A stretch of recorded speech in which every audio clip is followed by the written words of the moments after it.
एक तो इस बार महावीर जयंती को लेकर कंफ्यूजन बना हुआ है। कुछ राज्यों में 31 को नहीं बल्कि आज 30 मार्च को ही महावीर जयंती की सरकारी अवकाश छुट्टी रखी जाएगी। यूपी मेरठ में भी जैन समाज के विभिन्न संगठनों ने प्रधानमंत्री और यूपी के सीएम मुख्यमंत्री को ज्ञापन सौंपा। उन्होंने मांग की है कि इस बार महावीर जयंती 30 मार्च को घोषित की जाए। मध्य प्रदेश में भी आज सरकारी दफ्तर वगैरह नहीं खुलेंगे। मुख्यमंत्री मोहन यादव सरकार ने ऐलान कर दिया। एमपी में भी इस बात को लेकर कंफ्यूजन था कि महावीर जयंती का अवकाश यानी छुट्टी कब रहेगी, आज या कल 30 या 31 मार्च को। तो अब ये फैसला कलेक्टरों पर छोड़ दिया है। वैसे तो मध्य प्रदेश में सार्वजनिक तौर पर आज अवकाश रहेगा, लेकिन जिला कलेक्टर चाहे तो अपने हिसाब से फैसला ले सकते हैं। भोपाल, जबलपुर, ग्वालियर समेत कई जिलों में तो आज ही सार्वजनिक अवकाश रहेगा। और महावीर जयंती मनाई जाती है जैन धर्म के 24वें और अंतिम तीर्थकर भगवान महावीर के जन्म दिवस के रूप में, जो कि हर साल हिंदी तिथि के हिसाब से चैत्र शुक्ल त्रयोदशी तिथि को आती है। तो इस बार क्या की 13 तिथि को लेकर कंफ्यूजन बना हुआ है। तो साल 2026 में कई राज्यों में कल 31 मार्च को मनाई जाएगी, है ना। तो महावीर जयंती की आप सभी को ढेर सारी हार्दिक शुभकामनाएं। कभी भी मनाओ, चाहे आज या कल। फिलहाल आगे बढ़ते खबरों में सबसे पहले आज के कुछ और बड़े इवेंट देख लेते हैं। देखिए, चारधाम यात्रा के लिए भी आज 30 मार्च से उत्तराखंड हरिद्वार में बनेंगे ग्रीन कार्ड। परिवहन मंत्री प्रदीप बत्रा करेंगे इसका शुभारंभ। और वहीं नक्सल मुक्त भारत को लेकर आज लोकसभा में चर्चा होगी। 30 मार्च को संसद के सदन में इस मुद्दे पर अहम बहस होगी।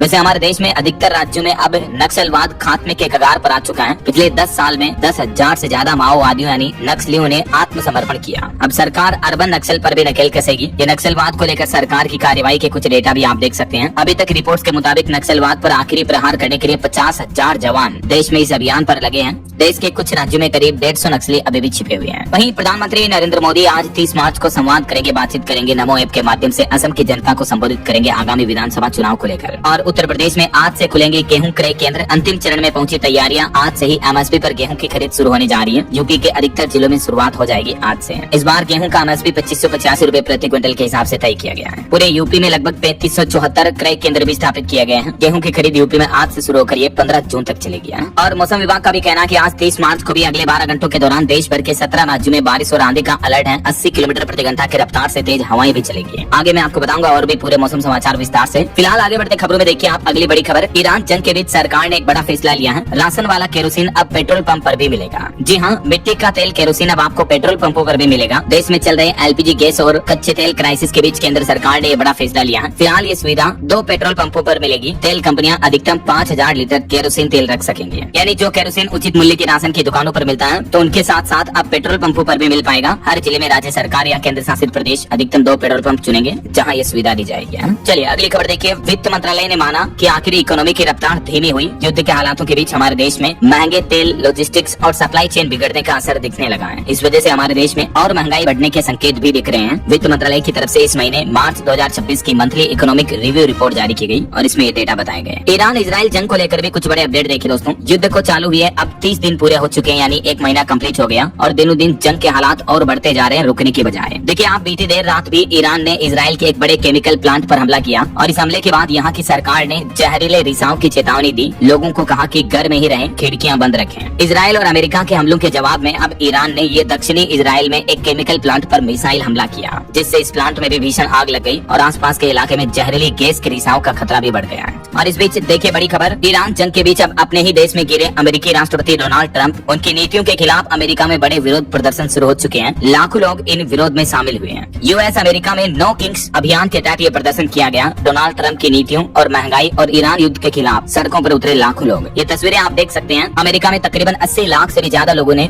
विरोध मार्च निकाला। 3000 से ज्यादा जगहों पर अमेरिका के सभी राज्यों में ये विरोध प्रदर्शन हुए। ईरान वॉर को खत्म करने, महंगाई को कम करने और अमेरिकी राष्ट्रपति डोनाल्ड ट्रंप को पद से हटाने की मांग की है अमेरिका के लोगों ने। ये विरोध की कुछ तस्वीरें आप देख सकते हैं। अब अपने ही अमेरिका वासी लोगों के बीच गिरते जा रहे हैं। ये एक ड्रोन व्यू देखिए। अमेरिका में लाखों लोगों ने ट्रंप मस्ट गो नाउ का शेप भी बनाया, खड़े होकर लाइन में खड़े होकर देख सकते हैं आप। और वहीं दोस्तों, पश्चिम एशिया संकट के बीच अब अमेरिका ने एक बड़ी सैन्य तैनाती की है। यूएसएस त्रिपोली पर अमेरिका ने 3500 से भी ज्यादा सैनिक भेजे जो मरीन पहुंच चुके हैं। ईरान युद्ध में अब नया मोड़ आया। अब ग्राउंड लेवल पर, जमीनी लेवल पर अमेरिका सैन्य लड़ाई भी शुरुआत करने जा रहा है। इतने दिन लड़ाई सिर्फ आसमान में हथियारों से, मिसाइलों से हो रही थी, लेकिन अब अमेरिकी राष्ट्रपति डोनाल्ड ट्रंप ने सैनिकों के साथ जमीनी लड़ाई भी शुरू कर दी है। तो इजराइल ने कहा, जमीनी आक्रमण से पहले सख्त चेतावनी दी और कहा कि यूएस आर्मी को आग के हवाले कर देंगे। अमेरिकी सैनिकों की तैनाती पर ईरान बोला कि आइए, नरक में आपका स्वागत है। ईरान की मीडिया ने चेतावनी देते हुए लिखा कि जो भी ईरान आएगा ताबूत में लौटेगा। ईरान को अमेरिका ने ये खुली धमकी भी दी। वहीं दोस्तों, बीते दिन ईरान जंग मुद्दे को लेकर पाकिस्तान में 3 देशों की एक साथ मीटिंग भी हुई। सऊदी अरब, तुर्की और मिस्र के विदेश मंत्री पाकिस्तान की राजधानी इस्लामाबाद पहुंचे और यहाँ इस बैठक के बाद ईरान ने एक बड़ा फैसला तो ये लिया कि पाकिस्तानी जहाजों को भी हॉर्मुज हॉर्मुज रूट पार करने की मंजूरी दी जाएगी और इसके साथ ही हमारे 2 और भारतीय एलपीजी टैंकर भी यहाँ से सुरक्षित निकल चुके हैं। दुनिया में चल रहे युद्ध वॉर के बीच, हॉर्मुज संकट के बीच भारत को ये बड़ी राहत मिली है। 2 और एलपीजी टैंकर खाड़ी से रवाना हुए हैं। ये तस्वीरें आप देख सकते हैं, एलपीजी से लदे जहाजों को भारतीय नौसेना एस्कॉर्ट कर रही है और ये हॉर्मुज स्ट्रेट क्रॉस करने के दौरान जहाज पर मौजूद क्रू मेंबर्स ने हाथों में तिरंगा लेकर भारत माता की जय जयकार के नारे भी लगाए। तो ये जहाज रवाना हो चुका है, जल्दी ये भारत पहुंच जाएगा। थोड़ी बहुत एलपीजी की सप्लाई और बढ़ेगी इससे। हालांकि अभी एक दिन पहले आपको पता होगा रूस ने पेट्रोल निर्यात पर रोक लगाने का फैसला किया था। तो इस बयान के बाद भी भारत सरकार का कहना है कि हमारे देश में ईंधन का भंडार पर्याप्त मौजूद है, फिलहाल चिंता की कोई जरूरत नहीं है। वहीं इधर ईरान ने कुवैत के सैन्य शिविर पर भी दागी मिसाइल, 10 सैनिक घायल हो गए। इजराइल में चीन से जुड़ा एक बड़ा केमिकल प्लांट भी तबाह कर दिया ईरान ने। युद्ध के हालातों का हमारे देश में भी असर दिख रहा। देखिए, राजधानी दिल्ली में सड़क निर्माण सामग्री 30% महंगी हुई। 400 किलोमीटर तो दूर 150 किलोमीटर की सड़कें बनाना भी अभी मुश्किल हो रहा है। पश्चिम एशिया में चल रहे युद्ध के कारण रोड कंस्ट्रक्शन का निर्माण कार्य भी रुका हुआ है। वहीं बीते दिन पीएम मोदी ने मन की बात का 132वां एपिसोड संबोधित किया और अपने इस संबोधन में पीएम मोदी ने एक तो खाड़ी देशों का आभार जताया और कहा कि भारत हर संकट से निपटने के लिए तैयार है। मोदी बोले कि जंग के चलते दुनिया में पेट्रोल डीजल का संकट छाया हुआ है, लेकिन भारत इन चुनौतियों से निपट रहा है। देशवासियों से कहा कि अफवाहों में न आए, सरकार की जानकारी पर भरोसा करें। मन की बात में पीएम मोदी बोले, जम्मू कश्मीर में 30,000 से ज्यादा पांडुलिपियां ज्ञान भारतम से जुड़ी हैं, जिन्हें 70,000 तक पहुंचाने का लक्ष्य रखा गया है। वहीं देशवासियों के हेल्थ स्वास्थ्य को लेकर भी पीएम मोदी बोले कि ज्यादा चीनी यानी शुगर खाना और ज्यादा तेलीय चीजें खाना आपको बीमार बना सकता है, तो इन चीजों का कम सेवन करें। भारतीय नौसेना ने हॉर्मुज रूट से भारतीय तेल जहाजों को सुरक्षित लाने के लिए ऑपरेशन ऊर्जा सुरक्षा भी शुरू कर दी है। तो ये कुछ जंग के हालातों पर अपडेट्स चल रहे हैं और चलिए आगे बढ़ते हैं अपन खबरों में। देखिए दोस्तों, अगली बड़ी खबर, उत्तर प्रदेश इलाहाबाद हाईकोर्ट का बड़ा फैसला। सरकारी कर्मचारी की मौत के बाद जो उनका कानूनी वारिस होता है वो भी कर सकेंगे अब मेडिकल बिलों की प्रतिपूर्ति का दावा। जी हाँ, हाईकोर्ट की लखनऊ खंडपीठ ने यह अहम फैसला सुनाया। कहा कि सरकारी कर्मचारी या पेंशनर की अगर इलाज के दौरान मृत्यु हो जाती है तो उनके कानूनी वारिस भी मेडिकल खर्च की प्रतिपूर्ति का दावा कर सकते हैं। चलिए अगला अपडेट जा रहा, भारत के पूर्व अग्निवीर जवानों के लिए खुशखबरी। दिल्ली पुलिस भर्ती में अब इन जवानों को रिजर्वेशन यानी आरक्षण मिलेगा। आयु सीमा और पीईटी में भी बड़ी छूट मिलेगी। 20% आरक्षण जो है दिल्ली पुलिस के कांस्टेबल भर्तियों में अब अग्निवीर जवानों को दिया जाएगा। केंद्रीय गृह मंत्रालय की तरफ से इस संबंध में अधिसूचना भी जारी कर दी है। बाकी और भी आयु सीमा वगैरह में क्या छूट मिलेगी और पीईटी फिजिकल एफिशिएंसी टेस्ट में भी क्या क्या छूट दी जाएगी, जिसकी डिटेल्स भी आप देख सकते हैं। वहीं खबर है, दिल्ली की एक सड़क से 3 राज्यों को मिलेगी बेहतर कनेक्टिविटी। नोएडा से फरीदाबाद का सफर भी आसान होगा। दक्षिण दिल्ली में आगरा नहर के किनारे ये नई 5 किलोमीटर लंबी सड़क बनेगी।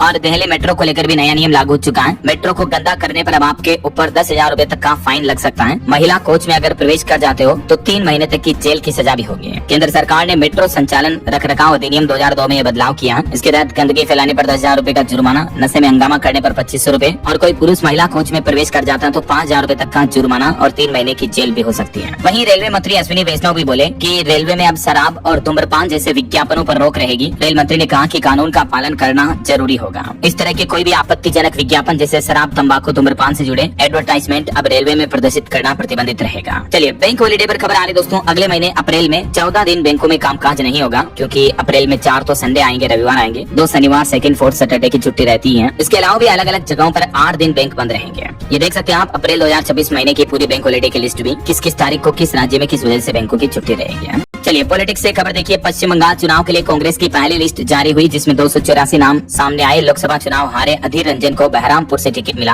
और प्रधानमंत्री नरेंद्र मोदी ने केरल जनसभा में कहा कि एलडीएफ यूडीएफ दोनों भ्रष्टाचारी हैं। पीएम मोदी ने केरल के पल्लक्कड़ में रैली के दौरान स्थानीय वाद्य यंत्र भी बजाए, तस्वीरें आप देख सकते हैं। वहीं खबर आ रही कि महिलाओं को 24,000 करोड़ रुपए दे रहे हैं 4 चुनावी राज्य। तमिलनाडु में समर पैकेज के रूप में ये महिलाओं को योजना का लाभ मिलता है, असम में बिहू बोनस के नाम से, और अब पश्चिम बंगाल में भी मुख्यमंत्री ममता बनर्जी ने सबसे बड़ा दांव लगाया है। कई राज्य सरकारें जो महिलाओं को हर महीने अलग अलग धनराशि उनके बैंक खातों में भेजती है सीधी, तो चुनावी राज्य में खास करके ये योजनाओं का लाभ जोरों शोरों से चल रहा है। ये देख सकते हैं आप, महिलाओं को पैसे देने वाली स्कीम जो कैश ट्रांसफर वाली योजनाएं हैं, किस किस राज्य में किस नाम से चल रही है, जिसके तहत महिलाओं को 1200, 1500, 2,000 रूपए तक हर महीने भी दिया जाता है ऐसा। चलिए अगला अपडेट देखिए, भारतीय नौसेना ने IONS समुद्री अभ्यास में मेजबानी की, 16 देशों ने इसमें हिस्सा लिया। और वहीं बॉलीवुड से खबर देखिए दोस्तों, फिल्म धुरंधर 2 बनी भारत की 6ठी सबसे ज्यादा कमाई करने वाली फिल्म। अभी इसका वर्ल्ड वाइड कलेक्शन 1250 करोड़ से भी ज्यादा पहुंच चुका है। KGF चैप्टर 2 और जवान जैसी फिल्मों को भी पीछे छोड़ा। और इस धुरंधर 2 फिल्म को लेकर अब पाकिस्तानियों ने मांग की है कि इसकी कमाई का एक हिस्सा हमें भी दें। पाकिस्तानी बोले कि 500 करोड़ लियारी वालों को दे दो, उन पैसों से लियारी के इलाकों में सड़कें बनेगी। कई पाकिस्तानी लोगों के इस तरह के बयान भी सामने आ रहे हैं। चलिए आपकी हेल्थ को लेकर एक चौंकाने वाली वैज्ञानिक रिसर्च देखिए कि ज्यादा टीवी देखने से डिप्रेशन का रिस्क बढ़ता है, ब्रेन और नींद पर बुरा असर पड़ता है। हालिया साइंस ने स्टडी में ये खुलासा किया। यूरोपियन साइकियाट्री जर्नल में पब्लिश एक स्टडी के मुताबिक अगर रोजाना टीवी देखने का समय कम किया जाए तो इससे डिप्रेशन यानी तनाव, टेंशन, एंजाइटी, स्ट्रेस, इसका रिस्क काफी हद तक कम हो जाता है। ज्यादा टीवी देखने वाले लोगों में डिप्रेशन का जोखिम बढ़ता है, नींद कम आती है। स्क्रीन टाइम जितना ज्यादा रखोगे आप, उतना ही टेंशन, हार्मोन इनबैलेंस, चिड़चिड़ापन, थकान, एंजाइटी बढ़ती है और इस वजह से कई सारी गंभीर बीमारियां हो सकती हैं, जैसे brain inflammation, obesity, heart disease, blood pressure, diabetes वगैरह। इसलिए अपने टीवी एडिक्शन को धीरे धीरे इस तरह से छुटकारा पा सकते हैं आप भी, अगर ज्यादा टीवी देखते हैं तो। चलिए अगली खबर देखिए। एक रिपोर्ट सामने आ रही कि जहां जहां स्कूलों में बच्चों के लिए फोन पर बैन लगाया गया, उन स्कूलों में बच्चों की एकाग्रता बढ़ी है। पिछले 2 साल पहले ये नियम लागू हुआ जिसमें स्मार्ट वॉच भी ले जाने मना है। नीदरलैंड्स के कई स्कूलों में स्मार्टफोन बैन का असर अब साफ साफ दिखने लगा है। क्लासरूम समेत स्कूल के कहीं भी हिस्से में बच्चे फोन नहीं चला सकते हैं। तो इस प्रतिबंध लगाने का, बैन लगाने का पॉजिटिव इम्पैक्ट देखने को मिला है। ये रियल केस स्टडी है। वैसे इस तरह का नियम हमारे देश में भी उत्तर प्रदेश में 1 अप्रैल से लागू होने जा रहा है। चलिए अगली बड़ी खबर देखिए। झारखंड में 6 अप्रैल से जूनियर डॉक्टरों की अनिश्चितकालीन हड़ताल शुरू होगी। ओपीडी सेवाएं भी बाधित रहेगी। IMA इंडियन मेडिकल एसोसिएशन का भी समर्थन मिला है झारखंड के इस जूनियर डॉक्टरों की हड़ताल को। इस हड़ताल के पीछे डॉक्टरों की सरकार से क्या कुछ प्रमुख मांगे हैं, इसकी डिटेल्स भी आप देख सकते हैं। और बड़ी खबर देखिए दोस्तों, देश भर के ट्रांसजेंडर और लेस्बियन, गे वगैरह गुस्से में सड़कों पर उतर आए। सब एक ही बात बोले कि मेरी बॉडी मेरी मर्जी है। दरअसल देश भर में ये LGBTQ समुदाय के लोगों ने बीते दिन विरोध प्रदर्शन किया। हजारों इस तरह के लोग हमारे देश में सड़कों पर उतर आए। सबका कहना था कि ये काला कानून वापस लो, हमारी बॉडी हमारी मर्जी है। लखनऊ से लेकर दिल्ली, मुंबई समेत पूरे देश के कई शहरों में लेस्बियन, गे वगैरह इस तरह के समुदाय के लोगों का ये विरोध प्रदर्शन देखने को मिला। इन्होंने नारे लगाए, काला बिल वापस लो, मेरी बॉडी मेरी मर्जी है। ये विरोध किया गया केंद्र सरकार के ट्रांसजेंडर पर्सन्स अमेंडमेंट बिल 2026 को लेकर, क्योंकि इनका आरोप है कि इस बिल में इनके अधिकारों की सुरक्षा नहीं की गई है। ऐसा चलिए ड्राइविंग लाइसेंस को लेकर देखिए, सरकार ने बड़ा आदेश जारी किया। अब अगर आपने ड्राइविंग के नियम तोड़े तो आपका लाइसेंस निलंबित कर दिया जाएगा। 10,000 रुपए तक का जुर्माना भी देना पड़ सकता है। हालांकि नया लाइसेंस बनवाना अब आसान होगा। देश में कहीं से भी बनवा पाएंगे आप ड्राइविंग लाइसेंस। अभी सड़क सुरक्षा पर वाहन चलाते समय अगर आप कोई रोड ट्रैफिक रूल्स तोड़ते हो तब जुर्माना देकर आपको छुट्टी मिल जाती है। लेकिन अब सरकार ड्राइविंग लाइसेंस को लेकर ये कुछ न्यू रूल्स एंड रेगुलेशंस, नए नियम लागू करने जा रही है। इसके तहत एक तो अब ड्राइविंग लाइसेंस की वैधता समाप्त होने के 30 दिनों तक उस लाइसेंस को वैध माना जाएगा।